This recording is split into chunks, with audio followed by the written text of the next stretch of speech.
I always knew Karen was trouble. She had that HOA power trip smirk, the kind that made people lock their doors when she walked by. But I never thought she'd go this far. I stood at the edge of my farmland, staring at the pile of broken wooden beams, shattered concrete, and deep tire tracks where my bridge used to be. My bridge, the one my grandfather built. The one that connected my land, let my horses roam freely, let me work without needing to circle 3 miles around the property. Gone. Karen, the newly elected HOA president, had sent a crew without warning, without permission. Her reasoning? It wasn't up to community standards. But she had no authority here. My land wasn't HOA property, it was private. And that day, standing there, looking at the wreckage of my bridge, I realized something. Karen thought she had power. She thought I'd accept this. She had no idea what was coming for her, because if she wanted to destroy what was mine, I was going to rip apart her entire empire, piece by piece. Drop your city below. We want to see how far this story has reached. That night, I spread out every scrap of paperwork I could find. County deeds, the tiny stack of maps Uncle Joe left me, printouts from the tax assessor's website, covering the kitchen table like a crime scene. My head ached. My phone lay dead in the corner, the lock screen still showing the shattered gate. I poured a cold cup of coffee and forced myself to focus.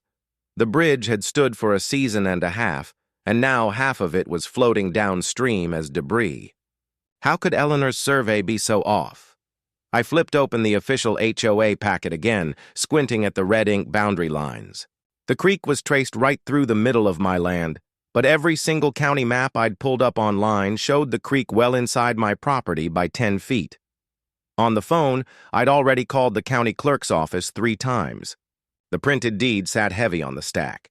I'd double-checked those GPS coordinates myself before I'd built the bridge. Something smelled rotten in Sycamore Heights. The whisper of the front door caught me by surprise. Through the yellow porch light, I saw an older man in a wrinkled gray suit, hair more salt than pepper. He stood at the threshold, eyes weary, rain-spattered briefcase in hand. "I'm Frank Cooper," he said, voice almost too soft for the storm. "I used to be the HOA's surveyor. May I come in?" I closed the packet and took a step back. You worked for them? Tonight? Until I refused to sign the fake survey they showed you." He ducked inside, leaving water-dripping footprints on my welcome mat. Something in his expression told me this was no ordinary late-night drop-in. I led him to the table. "Explain." He pulled out a stack of faded pages stamped with county seals. "They've been steadily shifting those boundary lines inch by inch. I was told not to question it. Every new phase of development needed my signature, until the creek crossing. When I balked, I was fired. Fired for telling the truth? My voice rose before I could stop it. I backed away from the table, heart pounding. Exactly. This was never about safety or standards. They want your farmland, your access to that riverbank, to fold your acreage into their HOA so they can sell luxury lots on what's prime Lakeview. And if you don't sell, they manufacture violations, pad fines, and drive you broke. I closed my eyes, memories of the board shouting at me flashing behind my lids. The half-destroyed bridge, the threats, the forged official documents. My life's work dangled downriver like that broken railing. "Why are you telling me this?" I managed. Frank's face twisted with regret. "Because they're moving on other neighbors the same way. They'll keep at you until you cave, and then they'll come for someone else. I couldn't live with it anymore." My hands clenched. If they can doctor surveys, falsify boundary agreements, burn down a bridge, what else can't they do? He shook his head. There are liens on dozens of properties that started as special assessments. Those were just fines for alleged infractions nobody ever saw until they showed up with papers. They keep the money, and the owners? Well, some have already sold for pennies on the dollar. I swallowed hard and glanced up at the window. Rain hammered the glass, the night suddenly claustrophobic. The stakes were higher than I'd realized. "So what now?" I whispered. Frank folded his arms. First, you fight back. You get the real county survey, get cameras on every angle. Second, you find allies. There are people inside that HOA who are tired of being bullied. Third, his voice dropped to a hushed urgency, you get all this on the record before they find out I walked away. I grabbed my phone from the counter and groped for the charger. Call your lawyer. I'll set up recording devices. Tomorrow we start checking deeds and permits, property line by property line. He reached into his briefcase and handed me a small USB drive. I downloaded every archived survey I could find, some from well before Sycamore Heights was a thing. Start here. The drive felt small but weighted with proof. For hours I cross-referenced surveys, overlaying 1960s topo maps onto today's digital grids. Every inch the HOA had borrowed from my land was there in black and white, and every boundary they tried to redraw to sneak in new lots was laid bare in Frank's files. Just after 2 a.m., I heard a muffled thump outside the back door. Heart hammering, I tiptoed to the window and peered out. Headlamps cut through the rain. 2 bodies crouched at my gate, a bulky toolbox open at their feet. One bent over my brand-new lock, while the other jimmied with bolt cutters. I pressed record on my phone's camera, breath catching. Rain sluiced off the porch roof as the bolt cutters sliced metal. At that moment, the HOA's plan to straw purchase my property became more than theory. It was live, criminal trespass. The men froze when a flashlight swept across them, then bolted deeper into the darkness. My chest heaved. I backed away from the window just as the phone buzzed in my pocket. A text from Frank. They'll be back. Get recorder 2 and set up lights. You'll need the proof. And just like that, the fight I never asked for moved from paperwork to the real world, and I knew I was the only one standing in their way. I barely slept after catching those trespassers on camera.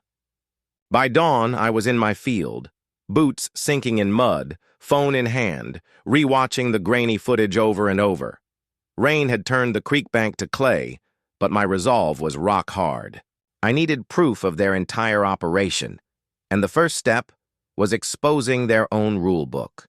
At 8 a.m., I pulled up to the Sycamore Heights Community Center and slipped inside through an unlocked side door. The hallway was lined with framed HOA Lodestar certificates and photos of smiling board members at ribbon cuttings. I felt like a detective sneaking through enemy headquarters. I ducked into the small conference room off the lobby. The door was cracked, papers strewn across a narrow desk. My jaw dropped when I flipped to Appendix B. It authorized immediate, no-notice structural modification by the board president and treasurer, solely to preserve community integrity with no requirement for homeowner notification or appeal. In other words, Eleanor could legally demolish anything she wanted on any property she claimed was community adjacent. Blood boiled. That was the bogus work order she'd waved at me when the sledgehammers descended on my bridge. She stole my land, then hid behind her own rules. I snapped photos with my phone, then found Article 13. It claimed a right-of-way along any natural watercourse within the community boundaries, but the very next paragraph said the HOA had to secure an easement grant from any affected property owner. They'd never gotten one from me. All the adjoining owners I'd spoken to, Grace, the Patels, the Rodriguezes, had no record of granting access. It was a fake pretext. My pulse was a jackhammer when I heard the door click. I spun around just as Heather, the HOA's part-time secretary, poked her head in. She carried a trailer hitch-sized binder labeled Violation Notices. Her eyes widened to saucers when she saw me hunched over their sacred bylaws. David? What are you doing in here? She stammered, her clipboard clutched like a shield. I straightened and held up the binders. Looks like I found your secret playbook. Her mouth opened, but no sound came out. Then she glanced over my shoulder at the papers strewn everywhere. You can't be in here, she whispered, panic lacing her voice. Too late. I tucked Article 13 under one arm and Article 7 under the other. I'm taking these. I'm making copies for every neighbor. My voice was calm, but my hands shook with triumph. Looks like you've been bulldozing more than just my bridge. Heather swallowed hard. If you take those, the board they'll... I cut her off. They can file charges for theft if they want. I'll be at the county clerk's office this afternoon with these. See you in court. Back at the farm, I called Karen, Frank, and my environmental lawyer, Jasmine.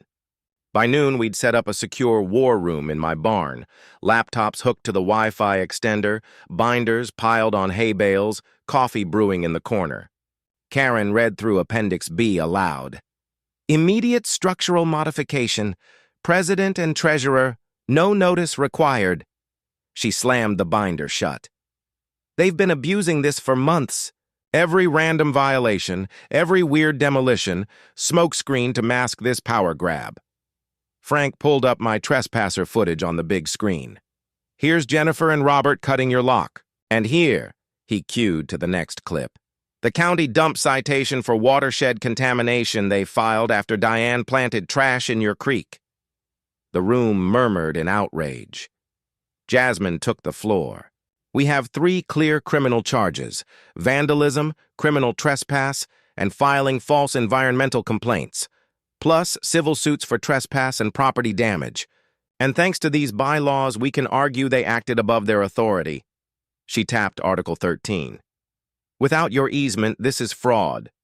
Jasmine paused, her phone buzzing. Hold on. I need to forward something to you. She tapped a few keys, then held up her phone. On the screen was a short video. Eleanor Harrington at the Sycamore County Zoning Board hearing last month. She was on record, promising immediate action to protect our community from encroachments, then adding with a sly smile, and we'll make sure every homeowner knows their responsibilities. No exceptions. At the end of the hearing, she whispered to the recorder, "Let's move quicker next time." Everyone froze. That was a smoking gun.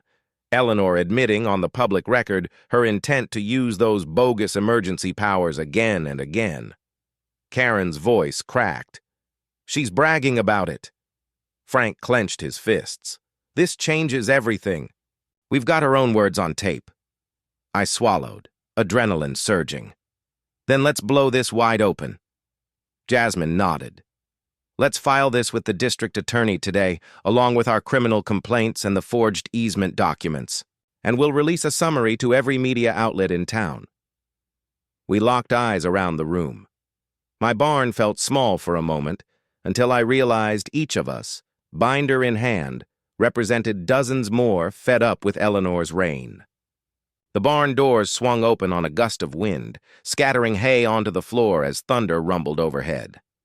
Time to turn the tables, I said, voice steady despite the storm pounding outside. I never imagined my farmhouse kitchen would turn into a strategy center, but by midday the barn binders were just the warm-up. Jasmine, my environmental lawyer, had already faxed our criminal complaints, forged bylaws, and trespass footage to the DA's office. Karen was live-streaming a press briefing through her cousin's news site. Frank had barricaded himself in at the county zoning board with printed exhibits. And I was the on-camera witness, standing before a line of TV crews rolling their cameras on my rebuilt bridge. "That bridge is a hazard!" Eleanor spat at the lead reporter, waving the Appendix B folder like a weapon. "We have every right under emergency powers to demolish unsafe structures. This homeowner refuses to comply with safety codes." I held up my phone, showing them the clear video of bailiffs escorting Eleanor's own bulldozer operator off my land. "Those emergency powers you cited require notification, appeals, and a signed easement," I said, voice carrying across the throng. "You never filed one, so this is vandalism. These are forged documents, and the people of Sycamore Heights have a right to know." Behind Eleanor, several passers-by nodded, silent witnesses to her unraveling. Onlookers murmured as the cameras panned from her glossy suit to my muddy work boots. Down at the DA's office, Jasmine and I sat across from Assistant District Attorney Perez, who tapped through PDF exhibits on her laptop. "We have the video evidence, the falsified survey, the forged signatures, and the HOA's own admission of intent on public record," Jasmine summarized. Perez looked impressed and alarmed. You've given us a slam-dunk case for charges of conspiracy to commit property fraud, criminal trespass, environmental vandalism, even racketeering under our state's anti-corruption statutes, Perez said, fingers flying over the keyboard.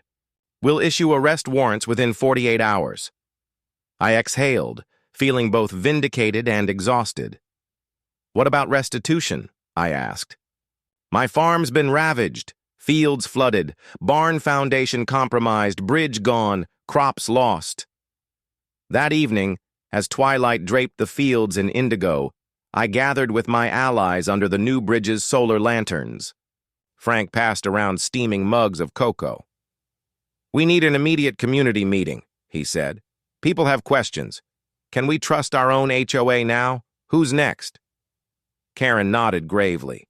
I've drafted a citizen's petition to dissolve this HOA and form a new nonprofit association with transparent bylaws and elected board members.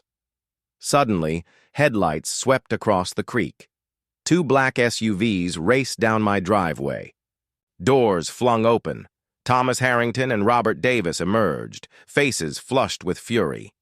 You think you can hijack our community? Thomas thundered, striding toward us.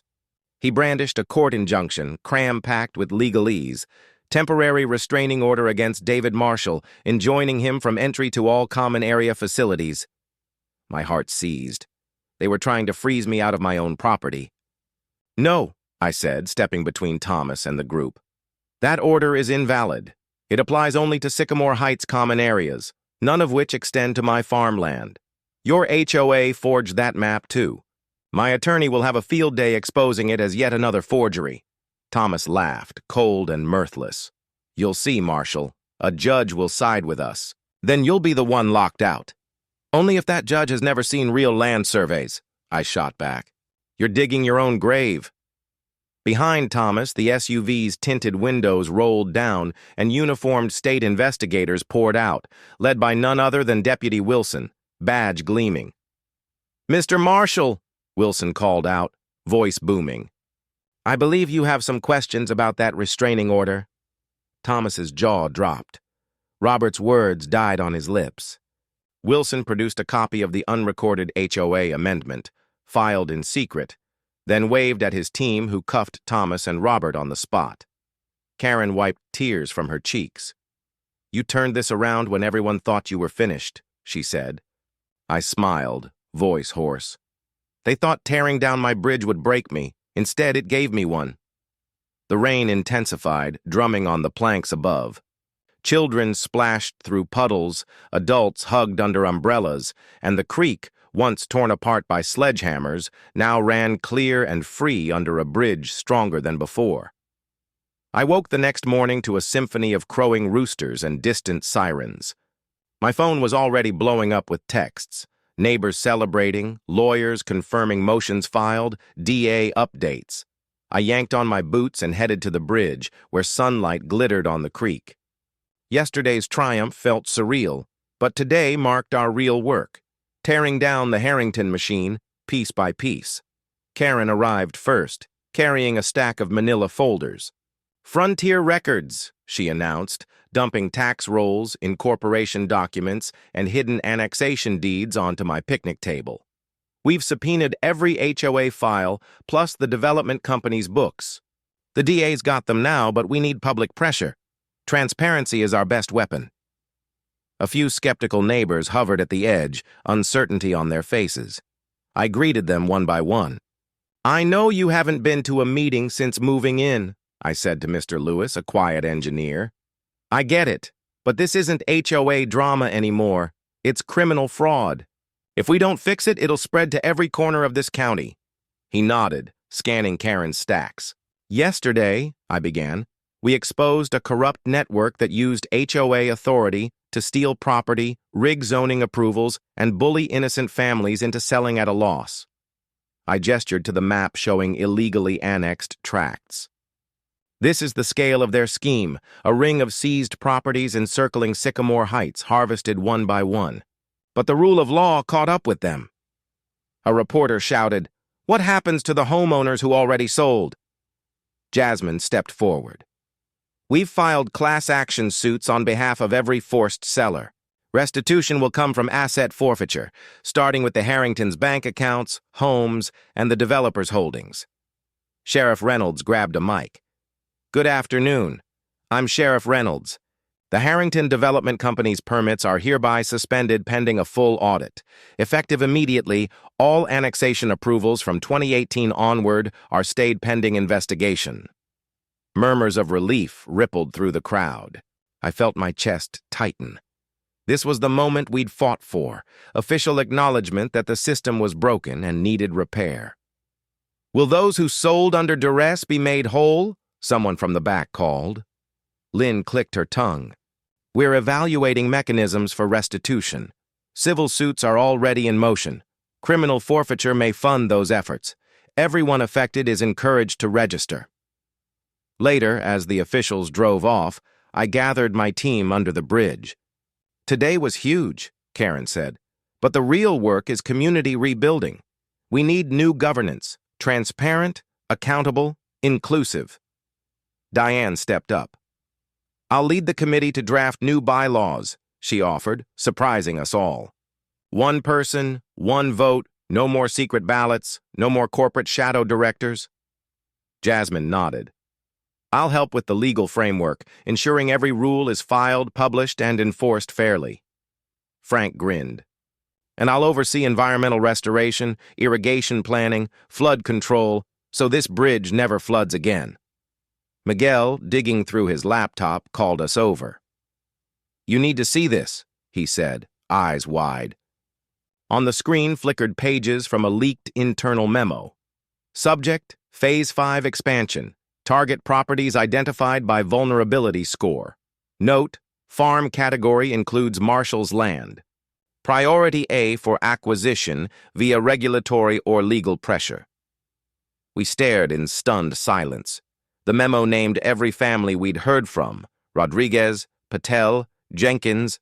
The list went on. It spelled out an orchestrated campaign. "That's it," I whispered. "That's the smoking gun." Miguel grinned triumphantly. "Publish this, and we blow the lid off every councilman who signed off on this. Election season's coming." "We have what we need," I said, raising my voice over the gathering storm. "Now it's time to end this, for good." Behind me, the document flickered on Miguel's screen like a harbinger of the chaos to come. The Harrington Empire's final chapter was about to be written, and nobody would see it coming.